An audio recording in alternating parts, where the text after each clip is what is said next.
তীব্র গরমে অস্বস্তি বাড়িয়ে দিচ্ছে লোডশেডিং। ঢাকায় এর মাত্রা কম হলেও গ্রামাঞ্চলে আগের তুলনায় শতকরা 50% বেড়েছে। গতকাল লোডশেডিং হয়েছে প্রায় 1,500 মেগাওয়াট। তীব্র তাপপ্রবাহ বা হিট অ্যালার্টের এই সময়ে বিদ্যুৎ না থাকা ও লোডশেডিং যেন মরার উপর খাড়ার ঘা। দেশে বিদ্যুৎ উৎপাদনে নতুন রেকর্ড গড়লেও লোডশেডিং কমার কোনো লক্ষণ নেই। যদিও ঢাকায় লোডশেডিং তেমন নেই, কিছু কিছু এলাকায় অল্প সময়ের জন্য বিদ্যুৎ যায় বলে জানালেন গ্রাহকেরা। যে পরিমাণ গরম পড়ে এর মধ্যে বেশিরভাগই কারেন্ট চলে যায়। যদি এই অবস্থা যদি একটু লোডশেডিংটা কমায় দেয় তাহলে আমাদের জন্য একটু ভালো হয়। মানুষের আর বিশ্বাস উঠে গেছে, বৃষ্টি নাই, সেক্ষেত্রে যদি লোডশেডিং দিয়ে তো অবস্থা আরও খারাপ হয়ে যাবে।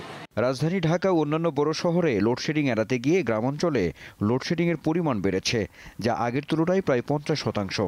পাওয়ার গ্রিড কোম্পানি অব বাংলাদেশের ন্যাশনাল লোড ডিসপ্যাচ সেন্টারের রেকর্ড অনুযায়ী বুধবার দেশে প্রায় 1,500 মেগাওয়াট লোডশেডিং হয়েছে। এই অবস্থায় প্রচণ্ড গরমের মধ্যে লোডশেডিংয়ে গ্রামীণ মানুষের দুর্দশা আরও বেড়েছে। এই যে কারণে আসা যাওয়া করে অনেক কষ্ট, বাইরে বসে থাকি দোকানে। 2 ঘন্টা কারেন্ট থাকে না, এই পরিস্থিতি এখন বর্তমানে ভাই খুবই একেবারে অসহ্য যন্ত্রণায় আছে। লোডশেডিংয়ের এই অবস্থার জন্য বিদ্যুৎ উন্নয়ন বোর্ডের আর্থিক সক্ষমতা না থাকাকে দায়ী করছেন বিশেষজ্ঞরা। তীব্র তাপমাত্রার এই সময়ে বিশেষ প্রস্তুতির পরামর্শও তাদের।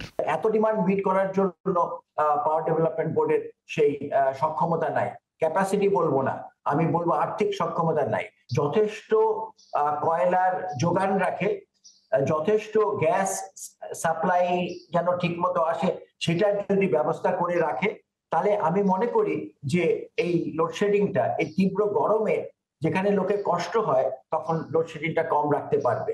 জনজীবনে স্বস্তি বজায় রাখা সহ ব্যবসা বাণিজ্যের বিষয়টি বিবেচনায় নিয়ে নিরবচ্ছিন্ন বিদ্যুৎ নিশ্চিতে সমন্বিত উদ্যোগের তাগিদ দিয়েছেন বিশেষজ্ঞরা। আনোয়ার হোসেন, দীপ্ত সংবাদ, ঢাকা।